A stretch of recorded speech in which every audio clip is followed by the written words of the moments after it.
Hey YouTube family, welcome back to our YouTube channel Anisha Farhan. क्या आप जानते हैं एरिस्टोटल कौन है? अगर आप नहीं भी जानते तो भी आपको वीडियो के बीच में पता चल जाएगा कि एरिस्टोटल कौन है। फाइनली आज मैं आपके लिए बायोलॉजी का बेसिक इंट्रोडक्शन लेके आई हूँ। बेसिक इंट्रोडक्शन की और भी वीडियोस होंगी। मैंने अपने माइंड में ही एक प्लान किया है कि मैं आपके लिए एक बायोलॉजी का फ्री ऑफ कॉस्ट कोर्स दूंगी मैं आपको, वो भी यूट्यूब पे फ्री ऑफ कॉस्ट। और यूट्यूब पे तो फ्री ऑफ कॉस्ट ही होती है हर वीडियोस। कोई बात नहीं, लेकिन हम लोग बायोलॉजी में पूरा पढ़ेंगे फ्री ऑफ कॉस्ट सब कुछ। बिना किसी तरीके स्टार्ट करते हैं। बायोलॉजी के इस कोर्स में मैं आपको बेसिक से एडवांस कोर्स करवाऊंगी। बेसिक से एडवांस का मतलब क्या होता है? बेसिक से एडवांस का मतलब ये होता है कि मैं आपको छोटी से छोटी चीज़ बायो की स्टार्ट करूंगी और हाईएस्ट क्वेश्चन का जो लेवल होगा वहां तक मैं आपको लेके जाऊंगी। शायद मुझे लगता है कि इससे बाहर कॉम्पिटिटिव एग्जाम में क्वेश्चंस नहीं पूछे जाएंगे। और अगर और भी क्वेश्चंस पूछे जाते हैं तो फिर आगे हम लोग प्रैक्टिस बैच रखेंगे कुछ। ठीक है, मतलब क्वेश्चंस की प्रैक्टिस करेंगे। सबसे पहले मैं आपको पूरी थ्योरी पढ़ाऊंगी, जितनी भी बायोलॉजी की थ्योरी कॉम्पिटिटिव एग्जाम में पूछी जाती है, पूरी बायोलॉजी की थ्योरी। हम आज हम हमारा बायोलॉजी का इंट्रोडक्शन स्टार्ट करेंगे। इंट्रोडक्शन शायद 3-4 क्लास होंगी इसकी। 2 भी हो सकती हैं या फिर 3 भी हो सकती हैं, इतनी क्लास होंगी क्योंकि इंट्रोडक्शन काफ़ी बड़ा है बायोलॉजी का। और बायोलॉजी का इंट्रोडक्शन पढ़ाना इसलिए ज़रूरी है क्योंकि इंट्रोडक्शन में ही काफ़ी क्वेश्चन बनते हैं। मैंने बहुत सारे कॉम्पिटिटिव एग्जाम्स के क्वेश्चंस देखे हैं, उनके इंट्रोडक्शन में से क्वेश्चन पूछे जाते हैं बहुत ज़्यादा। इसीलिए हम लोग इंट्रोडक्शन से बायोलॉजी स्टार्ट करेंगे, क्योंकि हम लोग बेसिक से स्टार्ट कर रहे हैं तो एकदम जीरो लेवल से स्टार्ट करने की कोशिश करूंगी मैं। ठीक है, तो आज हम लोग इंट्रोडक्शन पढ़ रहे हैं। शुरुआत करते हैं हम हमारे कोर्स की। बायोलॉजी। बायोलॉजी में बायो का मतलब क्या होता है? ये जो बायो होता है इसका मतलब क्या होता है? इसका मतलब होता है ऑल लिविंग, मतलब कोई भी लिविंग चीज। ठीक है, लिविंग चीज का मतलब क्या होता है? जिसमें जीव होता है। ठीक है, जीवित, जीवित। ठीक है, और इस लॉजी का मतलब क्या होता है? इस लॉजी का मतलब होता है टू स्टडी। ठीक है, टू स्टडी। इसका मतलब क्या हुआ? बायोलॉजी के अंदर हम लोग उन चीजों की स्टडी करते हैं जो कि क्या होते हैं? लिविंग्स होते हैं। ठीक है, जो कि क्या होते हैं? लिविंग्स होते हैं। लिविंग्स का मतलब क्या होता है? लिविंग्स का मतलब होता है जीवित, जिनके अंदर जान होती है। ठीक है, शुरुआत में फर्स्ट क्वेश्चन से क्या बनता है? फर्स्ट क्वेश्चन इससे ये बनता है कि ये जो बायोलॉजी का जो वर्ड है ये दिया किसने है? ये जो बायोलॉजी वर्ड है ये किसके थ्रू दिया गया है? तो हमारा फर्स्ट क्वेश्चन ये है, biology word, biology word is given by Lamarck. आपने नाम सुना होगा ये, Lamarck and Treviranus. Lamarck and Treviranus. ठीक है, दो साइंटिस्ट हैं, लेमार्क और ट्रेवेनिरस। इन दोनों ने बायोलॉजी वर्ड को डिस्कवर किया है। कब किया था इन्होंने बायोलॉजी वर्ड को डिस्कवर? इन 1802, 1802 के अंदर इन्होंने बायोलॉजी वर्ड को डिस्कवर किया था। किस किसने? लेमार्क और ट्रेवेनिरस। आपके एग्जाम में क्या तो लेमार्क ऑप्शन में होगा या फिर ट्रेवेनिरस, वो आपको देखना है कंडीशन के हिसाब से कि कौन सा सही है, या फिर दोनों भी हो सकते हैं। ठीक है, अब एक क्वेश्चन ये बनता है, who is the father of biology? Father of biology, father of biology. ठीक है, मैं आपको क्वेश्चंस नहीं करवा रही हूँ, मैं आपको थ्योरी पढ़ा रही हूँ। ठीक है, तो फादर ऑफ बायोलॉजी कौन है? वो है एरिस्टोटल। कौन है? एरिस्टोटल। तो बायोलॉजी के जनक कौन हो गए? वो हो गए एरिस्टोटल। और बायोलॉजी वर्ड ये किसने दिया है? लेमार्क और ट्रेवेनिरस ने। ठीक है, इनको फादर क्यों बोला गया है? क्योंकि इन्होंने बायोलॉजी की स्ट्रीम में काफी ज्यादा वर्क किया है। ठीक है, अब फादर ऐसे ही हर किसी को थोड़ी ना बोल देते हैं, जो ज्यादा वर्क करता है, जिसको ज्यादा नॉलेज होती है किसी चीज के बारे में, तो इनको बायोलॉजी के बारे में काफी नॉलेज थी, इसलिए इनको क्या दिया गया? बायोलॉजी का फादर माना गया है। ठीक है। अब हम लोग ये देखते हैं कि बायोलॉजी की ब्रांचेस कितनी है। Branches of biology, branches of biology, biology की कितनी ब्रांचेस हैं? तो टोटल 4 ब्रांचेस हैं। कितनी ब्रांचेस हैं? 4 ब्रांचेस है। अब आप बोलोगे नहीं सिर्फ 2 ही ब्रांच है, जूलॉजी और बॉटनी। नहीं, मैं कहती हूँ 4 ब्रांच है। अब वो 4 ब्रांच कौन कौन सी हैं वो मैं आपको बताती हूँ। ठीक है, पहली ब्रांच कौन सी है? पहली ब्रांच जो आप सब जानते हो, जूलॉजी। ठीक है, जूलॉजी। अब इस जू का मतलब क्या होता है? इसके अंदर इस जू का मतलब होता है एनिमल्स। ठीक है, क्या होता है? एनिमल्स। और इस लॉजी का मतलब वापस से क्या हो गया? To study. तो यहाँ पे जूलॉजी के अंदर हम लोग किसकी स्टडी करते हैं?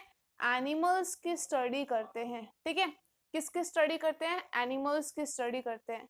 अब जूलॉजी के अकॉर्डिंग क्या हो गया? साइंस के अकॉर्डिंग हम लोग क्या है? एनिमल्स ही हैं। ठीक है, ह्यूमन बींग्स क्या है? एनिमल्स ही हैं। तो इसका मतलब जूलॉजी के अंदर हम लोग किसकी स्टडी करते हैं? To study about, to study about, to study about animals and human beings, या फिर मैं स्लैश लगा के लिख रही हूँ ह्यूमन बींग्स, क्योंकि हम लोग एनिमल्स ही हैं साइंस के अकॉर्डिंग। ठीक है, क्या है? हम लोग एनिमल्स हैं। ठीक है, तो साइंस की पहली ब्रांच क्या हो गई? साइंस की पहली ब्रांच हो गई जूलॉजी, जिसके अंदर हम लोग किसकी स्टडी करते हैं? जिसके अंदर हम लोग ह्यूमन बींग्स या फिर एनिमल्स की स्टडी करते हैं। ठीक है, जानवरों के बारे में स्टडी करते हैं। अब नेक्स्ट क्वेश्चन ये बनता है कि जूलॉजी के फादर कौन है? Father of zoology, father of zoology कौन है ये? तो वही है फादर ऑफ जूलॉजी जो बायोलॉजी के फादर हैं। और बायोलॉजी के फादर कौन है? बायोलॉजी के फादर हैं एरिस्टोटल। और जूलॉजी के फादर भी कौन है? एरिस्टोटल। ठीक है, अब क्या होता है? अब जो एरिस्टोटल हैं ये हमारे लिए काफी इंपॉर्टेंट हो गए। काफी इंपॉर्टेंट क्यों हो गए? क्योंकि इन्होंने, इनको एक तो बायोलॉजी का फादर बोल दिया गया है और एक इनको जूलॉजी का फादर बोल दिया गया है ना। तो अब इनकी एक बुक है, वो बुक भी एग्जाम में पूछ ली जाती है, book of Aristotle. Book of Aristotle, Aristotle की कौन सी बुक है? तो एरिस्टोटल की कौन सी बुक है? Historia of animalia, Historia of animalia. ठीक है, हिस्टोरिया ऑफ एनिमेलिया, सॉरी ये गलती से हो गया है, हिस्टोरिया ऑफ एनिमेलिया। ये बुक किसने लिखी है? ये बुक लिखी है एरिस्टोटल ने। ठीक है, किसने लिखी है? एरिस्टोटल ने लिखी है। तो जूलॉजी से पहली बात तो जूलॉजी में हम लोग एनिमल्स की स्टडी करते हैं, इसलिए एरिस्टोटल ने कौन सी बुक लिख दी? Historia of Animalia. Father of zoology Aristotle, जिसमें हम लोग एनिमल्स की स्टडी करते हैं जूलॉजी के अंदर। अब दूसरी ब्रांच कौन सी होगी? पहली ब्रांच तो हो गई जूलॉजी, और दूसरी ब्रांच कौन सी है हमारी? दूसरी ब्रांच भी आप सब लोग जानते हो, बॉटनी। बॉटनी। आप काफी ज्यादा एक्साइटेड हो रहे होगे कि थर्ड और फोर्थ ब्रांच कौन सी होगी, वो मैं आपको बाद में बताती हूँ। ठीक है, तो सेकंड ब्रांच कौन सी है हमारी? सेकंड ब्रांच हमारी है बॉटनी, जिसको हिंदी में क्या बोलते हैं? जिसको हिंदी में बोलते हैं वनस्पति विज्ञान, वनस्पति विज्ञान। ठीक है, वनस्पति विज्ञान, बॉटनी। ठीक है, अब इस बॉटनी के फादर कौन है? बॉटनी के फादर कौन है? बॉटनी के फादर हैं थियोफ्रेस्टिस। कौन है? थियोफ्रेस्टिस। थियोफ्रेस्टिस क्या है? बॉटनी के फादर हैं। जूलॉजी के फादर कौन थे? एरिस्टोटल। और बॉटनी के फादर कौन है? थियोफ्रेस्टिस। ठीक है, अब थियोफ्रेस्टिस को बॉटनी का फादर बोला गया है, इसका मतलब अब ये भी एक बुक लिखेंगे, है ना। तो थियोफ्रेस्टिस की कौन सी बुक है? थियोफ्रेस्टिस की बुक का नाम क्या है? Historia of, Historia of Plantarum, Historia of Plantarum. ठीक है, हिस्टोरिया ऑफ प्लांटिरम बुक किसने लिखी है? ये बुक लिखी है थियोफ्रेस्टिस ने।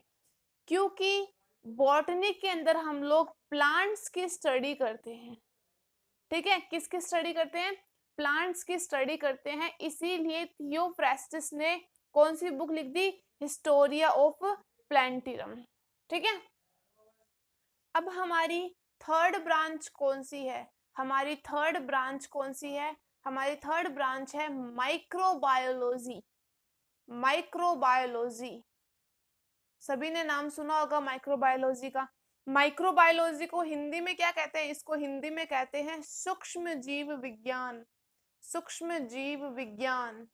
हालांकि मैं इंग्लिश मीडियम से हूँ, इसीलिए मुझे हिंदी थोड़ी कम आती है, लेकिन मैंने आजकल सीखी है, इसीलिए मैं थोड़ा थोड़ा ट्राई कर रही हूँ। आई होप आपको समझ में आ जाए, क्योंकि जो बच्चे होते हैं वो हिंदी मीडियम से भी होते हैं और इंग्लिश मीडियम से भी होते हैं, इसलिए मैं चाहती हूँ कि मैं दोनों लैंग्वेज में मतलब बायलिंगुअल पढ़ाने की कोशिश करूँ, ठीक है। इसीलिए मैं आजकल हिंदी भी थोड़ा सीख रही हूँ, जितना मुझसे हो रहा है, ठीक है। तो माइक्रोबायोलॉजी, इस माइक्रो का मतलब क्या होता है? इस माइक्रो का मतलब होता है छोटा, ठीक है, स्मॉल, छोटा, ठीक है। माइक्रो का मतलब होता है छोटा, और बायोलॉजी का मतलब क्या हो गया? मैंने बता दिया, वही ऑल लिविंग, ठीक है। वो वाले ऑल लिविंग बींग्स के बारे में हम लोग स्टडी करते हैं, ठीक है। तो मतलब कौन से वो हो गए जो माइक्रोब्स होते हैं ना, माइक्रोब्स मतलब छोटे छोटे बैक्टीरिया, ठीक है। माइक्रोब्स की स्टडी करते हैं यहाँ पे हम लोग, स्टडी ऑफ माइक्रोब्स, ठीक है। अब माइक्रोब्स क्या होते हैं? छोटे छोटे बैक्टीरिया होते हैं, उनके बारे में स्टडी करते हैं हम लोग किसके अंदर? माइक्रोबायोलॉजी के अंदर, ठीक है, ठीक है।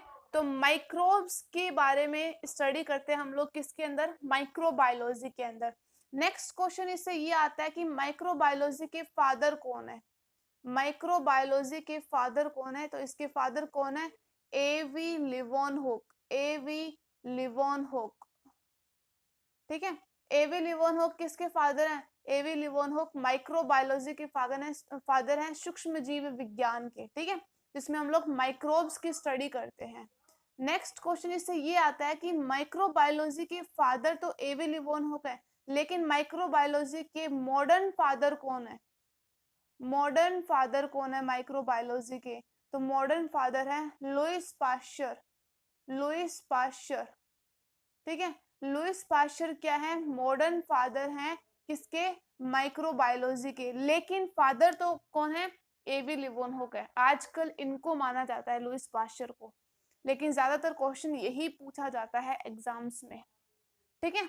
तो ये वाले क्वेश्चंस बन रहे थे माइक्रोबायोलॉजी के। थर्ड ब्रांच है बायोलॉजी की, माइक्रोबायोलॉजी। नेक्स्ट फोर्थ ब्रांच कौन सी है? फोर्थ ब्रांच कौन सी है? तो फोर्थ ब्रांच कौन सी है? जेनेटिक्स। जेनेटिक्स, जेनेटिक्स को हम लोग हिंदी में क्या बोलते हैं? आनुवांशिकी। आनुवांशिकी, ठीक है। आनुवांशिकी को हम लोग बोलते हैं जेनेटिक्स इंग्लिश के अंदर, ठीक है। जेनेटिक्स में क्या होता है? पहली बात तो जेनेटिक्स के फादर कौन है? इसके फादर कौन है? इसके फादर आप सभी लोग जानते हो, ग्रीगर जॉन मेंडल, ठीक है। मेंडल सर है, ग्रीगर, सॉरी गलत गलत हो गया, ग्रीगर जॉन मेंडल। ग्रीगर जॉन मेंडल कौन है? जेनेटिक्स के फादर है, ठीक है। जेनेटिक्स के फादर हैं। जेनेटिक्स के अंदर हम लोग किसकी स्टडी करते हैं? जेनेटिक्स के अंदर हम लोग principle of heredity and variations, ठीक है, टू स्टडी अबाउट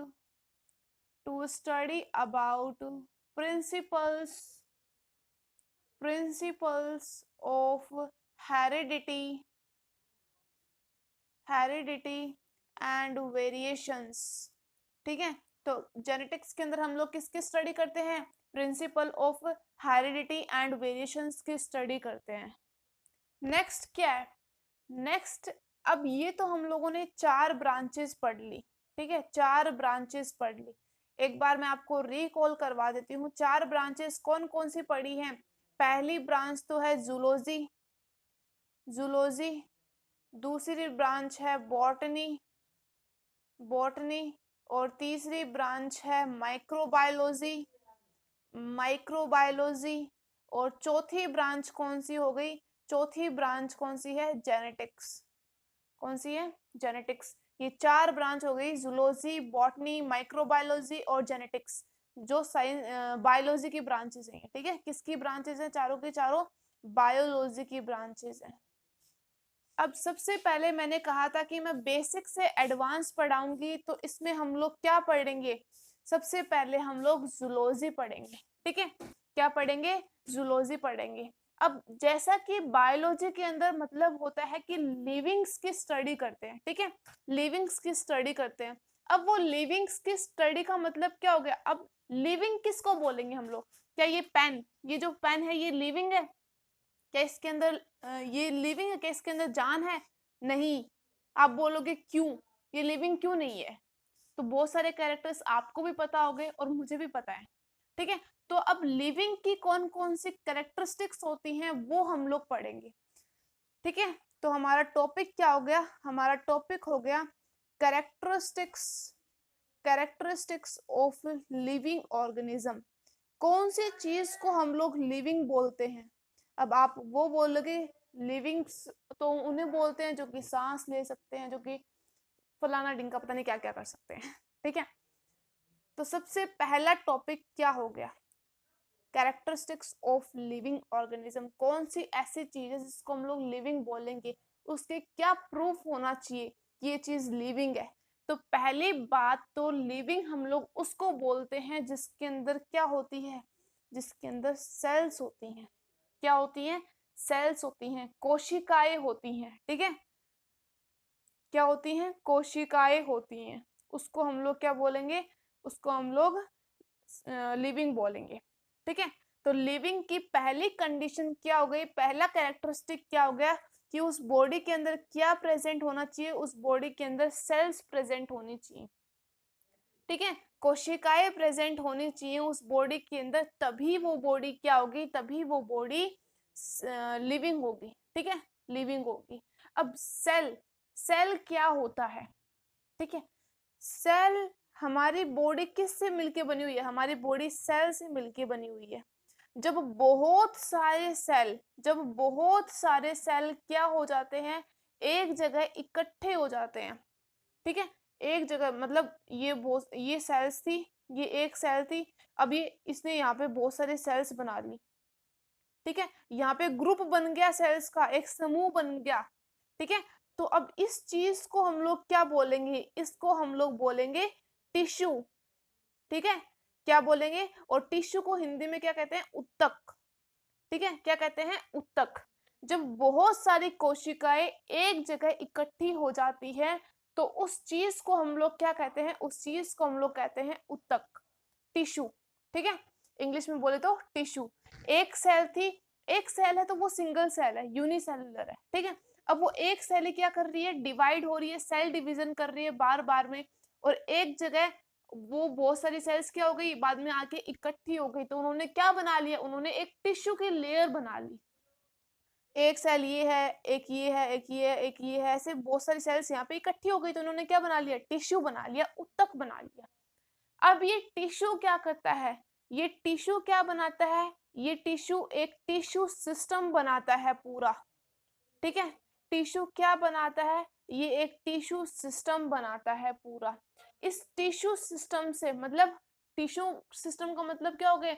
बहुत सारे टिश्यू एक जगह इकट्ठे हो जाना।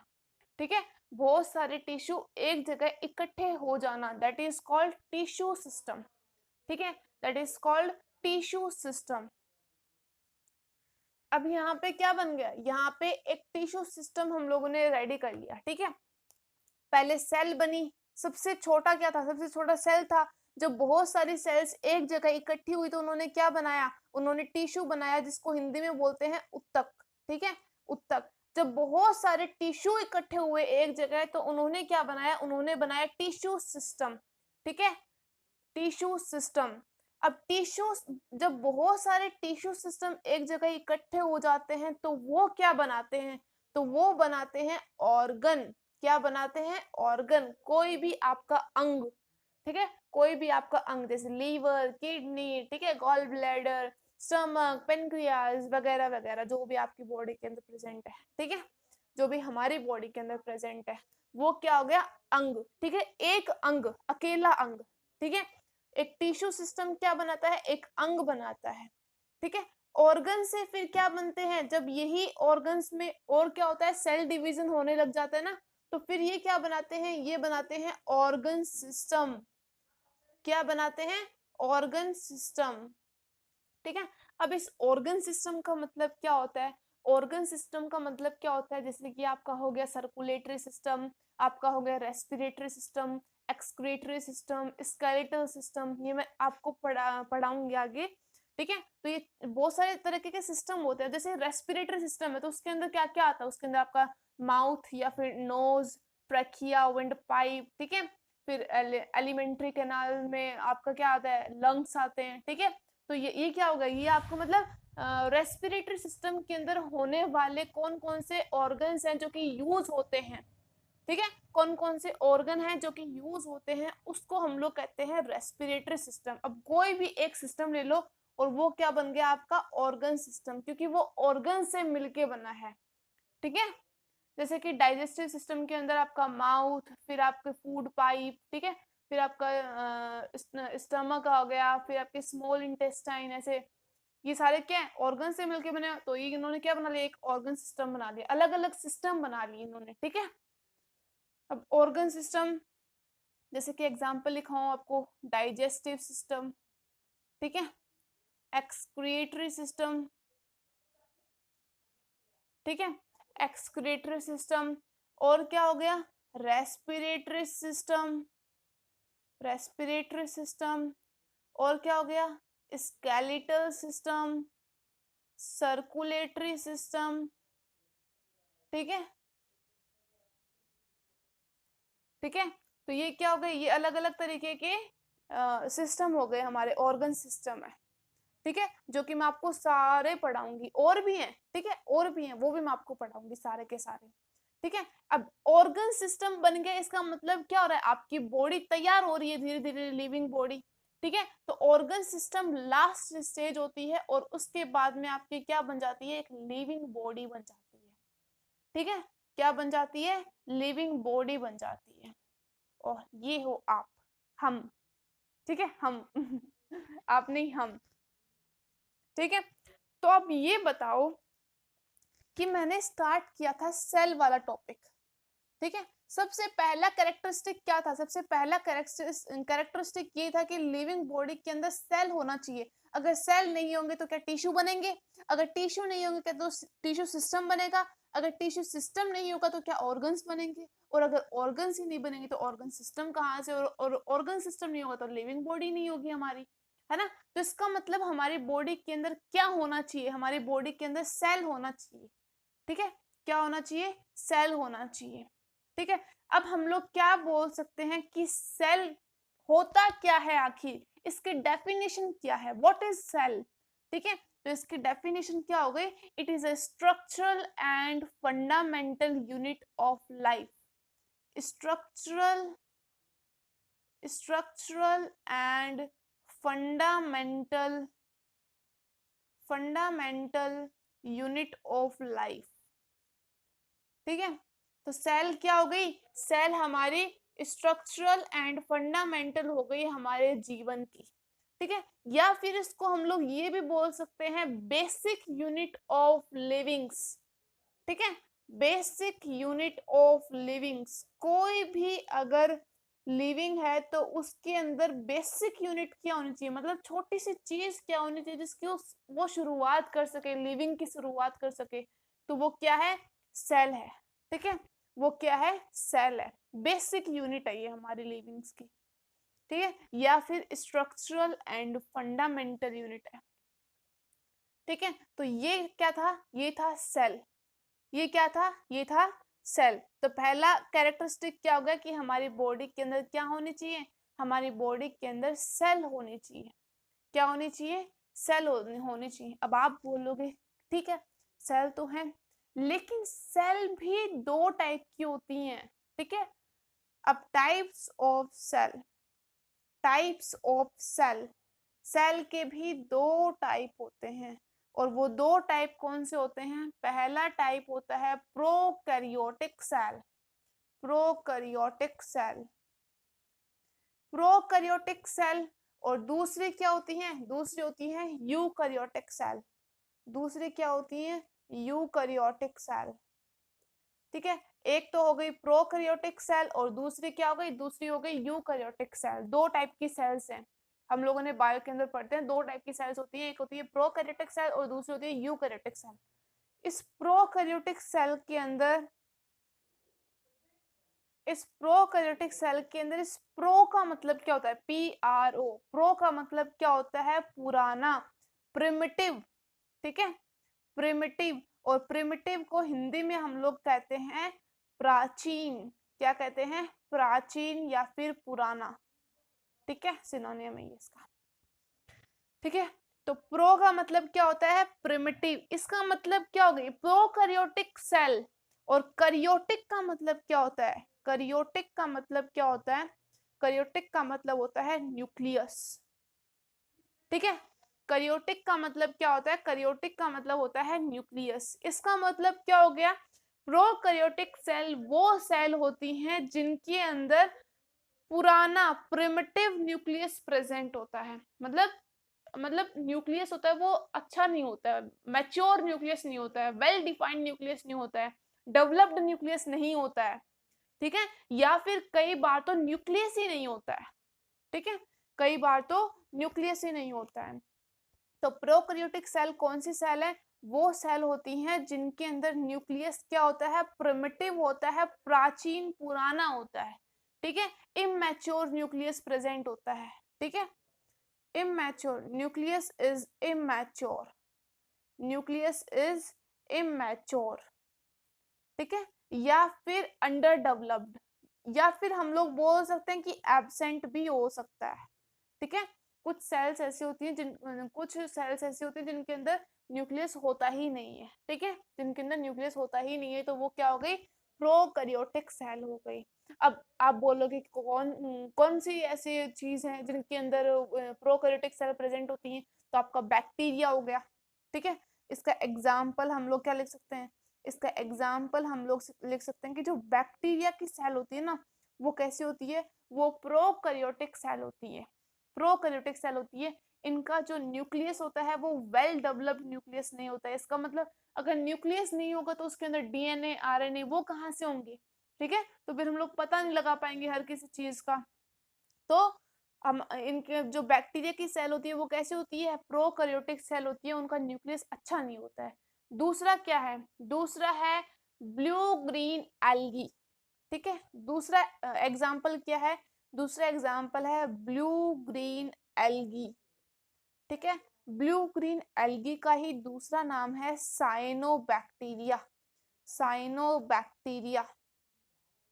ठीक है, ये जो ब्लू ग्रीन एल्गी है ये एक एल्गी नहीं है, ये एक एल्गी नहीं है, ये एक बैक्टीरिया है, और उस बैक्टीरिया का नाम है साइनोबैक्टीरिया। ठीक है, उस बैक्टीरिया का नाम क्या है, साइनोबैक्टीरिया। ठीक है, तो ये ऐसा माना जाता है कि साइनोबैक्टीरिया पहला लिविंग ऑर्गेनिज्म था, पहला लिविंग ऑर्गेनिज्म था जिसकी क्या आई थी, लाइफ आई थी, life on earth, life on earth. पहला ऐसा ऑर्गेनिज्म है जिसकी लाइफ आई थी। ठीक है, जिसकी लाइफ आई थी अर्थ के ऊपर। ठीक है, तो साइनोबैक्टीरिया पहला बैक्टीरिया है जिसकी अर्थ के ऊपर, जिसकी पृथ्वी के ऊपर जीवन आया था, ऐसा माना जाता है साइंस के अकॉर्डिंग। ठीक है, और ब्लू ग्रीन इसको निकनेम बोल सकते हैं हम लोग, क्योंकि ब्लू ग्रीन एल्गी एक एल्गी नहीं है, ये एक बैक्टीरिया है जिसका नाम है साइनोबैक्टीरिया। ठीक है, जिसका नाम क्या है, साइनोबैक्टीरिया। और यूकैरियोटिक सेल्स के अंदर क्या होता है, यू का मतलब ई यू का मतलब क्या होता है, न्यू। ठीक है, क्या होता है, न्यू, नया। ठीक है, और इस कैरियोटिक का मतलब क्या होता है, इस कैरियोटिक का मतलब होता है न्यूक्लियस।